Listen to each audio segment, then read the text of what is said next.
Você quer conhecer duas ações que parecem ser caras, mas na verdade são baratas? Então fica comigo nesse vídeo que é disso que eu vou falar. Olá, tudo bem? Meu nome é Thiago Prux, eu sou um dos sócios da Capitalismo, que é uma empresa de análise e recomendações de investimentos, e como é tradicional às sextas-feiras, vamos falar das barganhas da bolsa, aqueles ativos que estão baratos ou que podem ficar baratos, tá? Hoje, pessoal, nós vamos falar então sobre duas empresas bastante pedidas por vocês, duas ações bastante pedidas por vocês, a Rumo e a Copel, né? Que normalmente quando a gente comenta alguma coisa, o pessoal fala, né, poxa, mas o PL lá, o preço-lucro da Rumo é 56, o da Copel 22, o PVP da Copel ok, né? Mas o PVP da Rumo está em 2,88 vezes. E o que acontece, né, pessoal? Tem alguns casos que é complicado até a gente falar de múltiplos. O caso da Copel, nem tanto, né? Até porque eu vou explicar por que o múltiplo ficou mais elevado, da mesma forma que Rumo. Mas Rumo é um caso de profunda reestruturação, né? Então a gente olhar hoje esses múltiplos, né? Se a gente considerar, e depois vocês vão entender por que o Rumo está cheio tinha prejuízos acumulados, né? Então o patrimônio dela ficou pequeno. Né? É o tipo de ativo que não dá para olhar múltiplos. É o que a gente já comentou várias vezes. Quando a gente olha o múltiplo, a gente tem que entender por que o múltiplo está daquela forma. Né? Porque muitas vezes tem até oportunidades escondidas, vamos dizer assim, atrás daqueles múltiplos. Tá? Da mesma forma que às vezes o múltiplo é baixo porque a empresa é ruim mesmo. Tá? Então, começando aqui com Rumo, pessoal.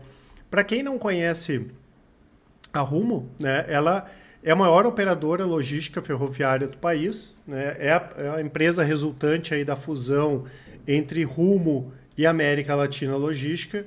E aqui é a grande questão, né, que nós tivemos em relação, até hoje, né, Rumo buscar uma recuperação. Porque a América Latina Logística, pessoal, era uma empresa que estava praticamente quebrada, né, e após a compra da Rumo, né, que pertence à Cosan, houve um profundo processo aí de reestruturação. Né? Então, desde aqui que a fusão foi completa em 2015, a partir dali que a gente pode dizer, né, que virou uma nova empresa. Então, não tem nada a ver com a América Latina Logística de 10, 15 anos. Né? E esse é um mercado bastante complicado porque ele é muito intensivo de capital.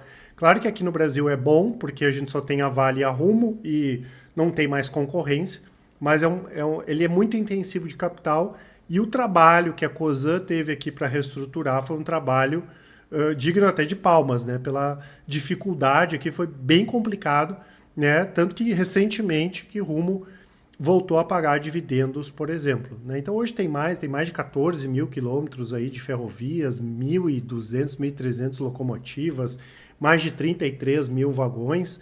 Né? A Cosan tem hoje 30% da empresa e aconteceu todo esse turnaround, todo esse processo de reestruturação.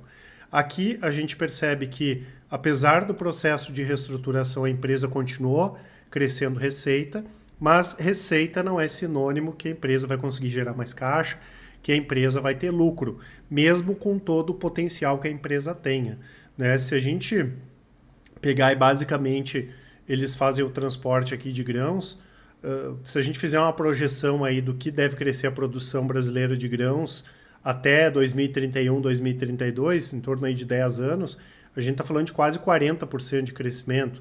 Né? Muito de milho, muito de soja, muito de algodão, que são mercados importantes para Rumo e que são mercados que o Brasil é muito competitivo quando a gente fala de exportação. Né? Então, isso tudo aqui, né, com quase nada aí de concorrência, com contratos de longo prazo dessas ferrovias, vai permitir com que, mesmo sendo um negócio intensivo de capital, a Rumo ganhe bastante dinheiro. E aqui tem o que eu estava comentando com vocês. Né? Ela chegou aqui, a América Latina Logística, até um prejuízo de 2 bi em 2013, 14, aqui 2015, mais de 1 bi de prejuízo, até o primeiro lucro aqui foi a partir de 2018. E a gente teve toda essa instabilidade nos resultados, mas operacionalmente a empresa está muito bem. Então, olhar múltiplos, pessoal, no caso aqui da Rumo, não faz sentido. A gente tem que olhar a parte operacional e agora, né, agora que a empresa volta a pagar dividendos, agora que a empresa tem lucros mais consideráveis, e é interessante comentar novamente isso que eu falei, porque não tem concorrente, tá? Essa é a grande vantagem e ela opera em mercados que o Brasil é muito competitivo, como eu falei nessa parte de exportação. Então, esqueçam aqueles múltiplos ali de Rumo. Hoje é até difícil a gente fazer alguma projeção assim, porque pode ter uma variação muito grande ainda do lucro da empresa, né? Então é melhor só olhar aqui a parte operacional. Antes de falar da Copel, né, pessoal, quero deixar 2 presentes para vocês, para quem não baixou Small Cap barata aí com forte potencial na bolsa, e também o cupom, a gente sempre fornece um cupom de desconto, recordes, né? Várias das nossas estratégias batendo recordes, tanto do Full Trader, que é a nossa assinatura de curto prazo, né? E do Carteiras, que é a nossa assinatura de longo prazo, dá até 35% de desconto. Depois eu falo um pouquinho aí sobre as nossas recomendações. Aqui nós temos a Copel, né, pessoal? A Copel já é um caso menos complexo do que Rumo, né? A gente ficou bastante tempo posicionados na Copel, ali desde 2018, início de 2000, meio de 2017, 18 ali até, desculpa, no meio de 2017 ali até 2021, tá? Porque a gente viu que, né, o processo com o Ratinho Júnior, ele iria, apesar de alguns problemas, a empresa iria voltar aos trilhos, ia pagar dividendos, ia vender ativos, e a gente só acabou saindo da Copel porque a gente entendia, né, que tinham outros ativos mais interessantes aí do que a Copel. A mesma coisa a gente fez com a CEMIG, nada contra, são 2 ótimas empresas, né, e mantendo o estilo de gestão atual, vão melhorar cada vez mais, apesar que eu também vou comentar em relação a essa questão da privatização que aconteceu com a Copel, né? E realmente o resultado da empresa cresceu bastante.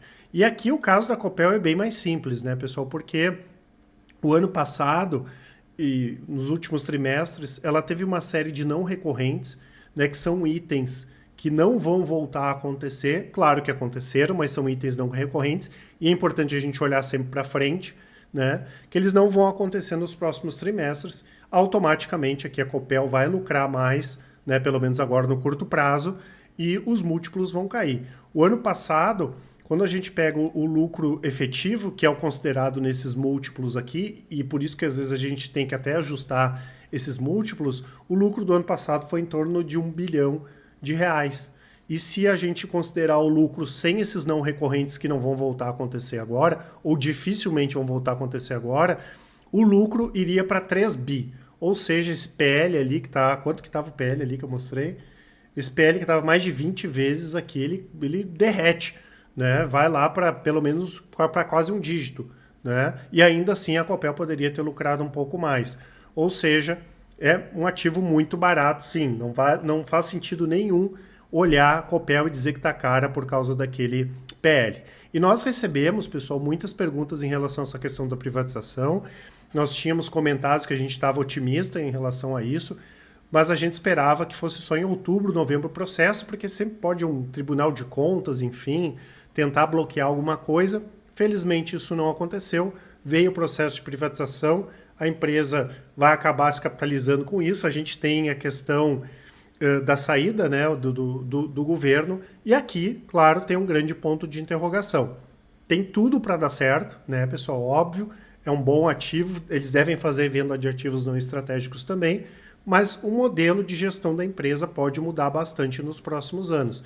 Então pode ser, sim, né, que a Copel consiga se ajustar rapidamente e continue divulgando bons resultados, ou pode demorar um pouco para acontecer, né? A gente viu alguns casos de privatização como da CESP, que demorou mais tempo do que o esperado aí para a empresa voltar aos trilhos, né? Ou entrar nos trilhos porque antes estava mais ou menos. Agora, por outro lado, né, pessoal, a gente enxerga assim esse potencial interessante, né, da Copel, mas como eu falei, a gente tem que ter cuidado porque muda bastante coisa aqui na Copel, mas é um ativo barato e a gente espera também que essa privatização da Copel, né, também acabe contagiando outros estados e a gente pode ter sim outras empresas estaduais, como o caso da Celesc aqui, que eu já comentei algumas vezes, também passando por esse processo de privatização, tá certo?